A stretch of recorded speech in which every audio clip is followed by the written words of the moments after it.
Hi, welcome to DadTalk Network. Today I'll be sitting down with Quinton, who is one of the youngest and first African American deputy mayors for the town of Moorestown, New Jersey. We'll have a candid conversation of why he got into politics and why he believes young people should get involved in politics. This will be part one of my three-part conversation with him. Please enjoy the content and thank you. Quinton, thank you for stopping by and talking to me today. I want to introduce you folks to Quinton Law, who is the youngest deputy mayor of Moorestown, New Jersey in its history. And I invited Quinton over to DadTalk Network today to cover a couple of topics that I think are important to young people as well as older people, and see if we could share some information about politics. We won't dive too deep into the meat and potatoes of politics, but we'll kind of give an overview of politics from his perspective and how he got started into politics. So again, thank you for coming in, and it's an honor and a privilege to sit down and talk with you today. I've known Quinton ever since he was a young kid, and to see him mature into a grown man and doing positive things for the community, it's a blessing to behold. And again, I think we'll have a candid conversation and get it started. Awesome. Thank you. Thank you. I appreciate that. Okay, cool. All right, so the first question, we're going to start off and say, okay, I want to know, when did you first get your start in politics? So I dipped my toes into politics when I was in college. I was very much, some people describe me as an activist per se, but I was very much dedicated to issues of equity and inclusion, and I wanted to find an outlet to affect the most change. And when I was in when I was in college, I was like, how can I do that? How can I affect the most change on a day-to-day level? We were in the midst of a 2016 presidential election during my freshman year of college, or my sophomore year of college. And I was like, something's got to be done. We are at a place where our political climate is the most toxic that it's ever been since this Civil War. And I was like, I have to do something. So I started volunteering for Senate campaigns and other campaigns around the state of Rhode Island. And I ended up starting my own club at my college called it was the Bryant University Political Club. And essentially that was my start, but I wanted to work in politics after college, and working in politics after college was tough, especially when you went to a business school. Correct. Okay. Everybody in my school was going to like Fidelity. Let's fix this. There we go. All right. Everybody in my school was going to Fidelity, going into insurance, going into finance, and then, investment banking. And it was tough for me because I was an economics major, and I was like, I don't want to do any of that. Okay. I want to go into government. I want to go into nonprofits. I want to do politics. And it ended up, I ended up sending probably over 1,000 messages on LinkedIn, trying to look for political campaign jobs. And then at one point I got one response, and it was from Senator Cory Booker's campaign, who's our U.S. Senator here in New Jersey. And it was just like, hey, thank you for reaching out. There's positions open. Can you apply for a position?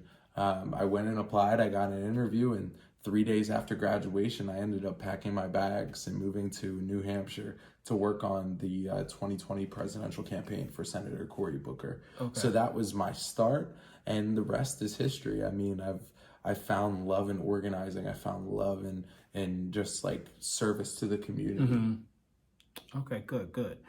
Okay, so the next question would be, what do you like about politics from a Generation Z perspective? Because I'm from generation. I'm from the old generation. Yep. But politics have changed. Like the rules of engagement have completely changed. Since I would probably say since maybe 2008. Yeah. We've saw the pendulum swing completely to the opposite side of where it's a lot of vitriol. Where civil discourse is no longer the the line in the sand, right? We see people, or we see politics always jumping across the line and say, okay, there's a lot of shock value, right? Absolutely. What did they say? How they say it? And it's like, okay, how do we get that back into a place where there's civil discourse among politicians, and especially as young politicians coming up, because you guys are now taking that mantle of how do we lead this country? From a Gen Z perspective, when it comes to politics, I feel like we're at a place where there is so much divide in our country. People feel so pitted against each other when it comes to Republican, Democrat, and Independent. So in my role as deputy mayor here in Moorestown, and especially as a young person, I've tried to point more to a hopeful politics, to a politics where, hey, on a local level, there's no Democrat or Republican way to pave a road. There's no Democrat or Republican way to pick up your trash. On these most basic levels, we can agree. And I know that on the national level, there is vitriol and there is division. But if we, on a local level, and especially as local elected leaders, focus on uniting our communities through the common ground and not dividing through the divisive things that we see online, I feel like we can make true progress. So from a Generation Z perspective, I feel that there's hope. Okay. And when I talk to many young people, I see young people with an inclusive, optimistic vision for what our country can be. And that truly gives me hope. Okay, cool. And I think that's a great point. I think we've all might have seen in recent events in the news what transpired in Tennessee. Yes. At the state level. Yep. With the young senators who were I guess expelled, and then they got reinstated, and they were fighting and standing up for gun control. And it was, and like you said, it was a multiracial, multi-coalition, multi-age perspective. And I think that's the thing that I can look to and see that there's some brightness, right? Because when you have people that come from multicultural backgrounds and crossing different barriers coming together to solve issues, that's kind of going to be the best pathway forward. Absolutely. Which I think you made a brilliant point about that. And to go to the next question, why do you think young people should get involved in politics outside of just voting, right? Because voting is just that one act. Yes. So how do we take that to the next level, or what do you suggest, young people do? Well, I think that young people are so important in the political process because their voices are underrepresented. I truly believe to my core that young people have the answers to the problems that we are facing today. We can no longer use the answers and the solutions of yesterday to solve today's issues. Okay. We have to be amenable. We have to be willing to adapt and change to solve the problems of today. And what I find in working in politics, too often folks are like, well, this is the way that it's always been. This is how things have always been done. And I think we need young people in positions of power. We need young people in government to continue to bring fresh perspectives and new ideas, to push the envelope, to push out some of those old solutions that frankly don't work. So I truly believe that outside of voting, young people have a opportunity to get involved locally, because I believe that local government is the most effective way to make change in your daily life. However, but I think that advocacy, gaining power through running for office, working in a municipal government, becoming a town manager, becoming a municipal clerk, just being a part of a local government can give you a tremendous say in the civic process. So I think having more young people in those positions can make a more effective government and a more representative government. And I think that above all is what people want. They want a government that they can see in themselves. They want to go to town hall and be able to see people that look like them working in positions at town hall. So I think that that's the role that young people can play, is outside of voting, because voting is absolutely one of the most important things that we can do to affect the political process. But outside of that, through advocacy, through working in positions, and through bringing our young, fresh perspectives, we can truly change the reality of our day-to-day lives. And it saddens me because I feel like some people don't realize the amount of change that we can affect on a local level.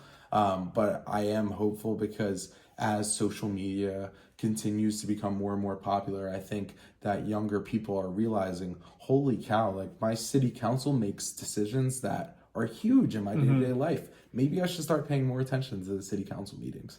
And that's a sign of hope for me. Okay, good. Okay, so that kind of leads me to my next question, right?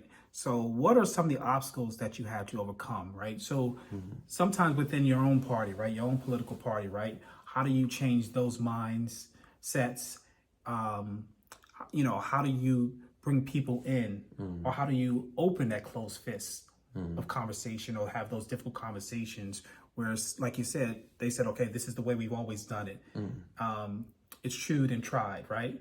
And then you're a fresh voice, a young politician, and you're saying, okay, no, this is what my generation needs. So how do you kind of marry those two together, where you have, people sometimes within the same political party who might be steadfast to their point, and then maybe not really wanting to listen to what young people want to say or get done.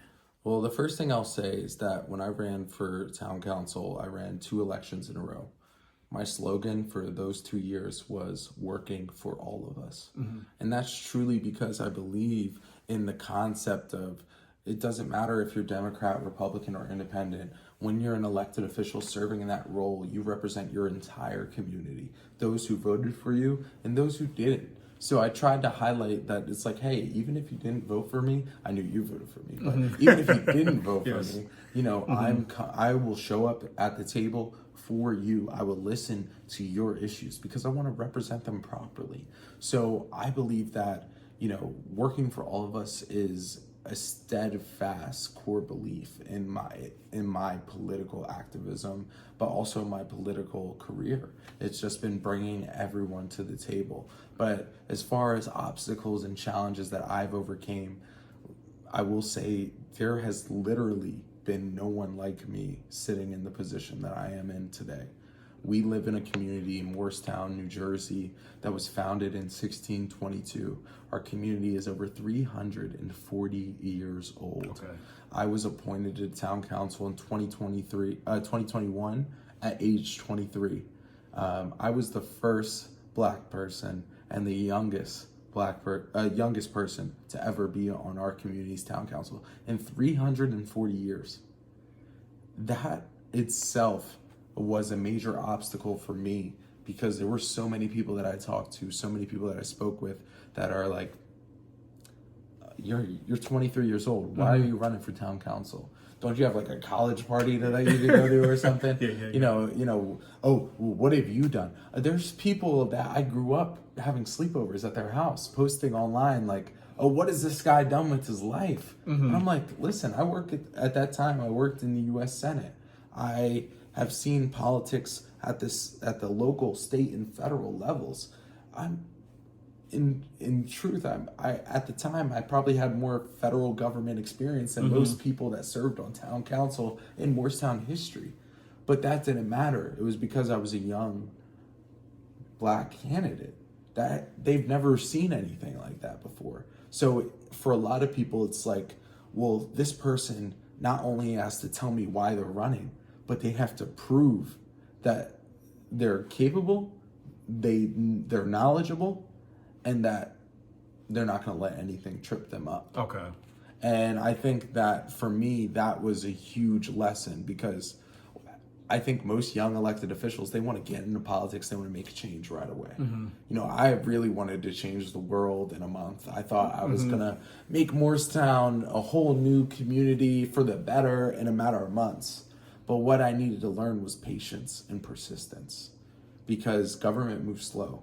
The most meaningful change in life move slow. Okay. Whether you're working out at the gym, whether you're studying for a test, that idea of change doesn't happen overnight. Learning the material doesn't happen overnight. I had to learn that, I won't say the hard way, but the hard way, Yes, you know? yeah. And that was a huge obstacle for me, getting into government and understanding, hey, you have to strategize. You have to mobilize and organize folks to get policies passed, to renovate the park that you want to do, to pass the local law that you think is right for our community. You have to organize, and that just doesn't happen overnight.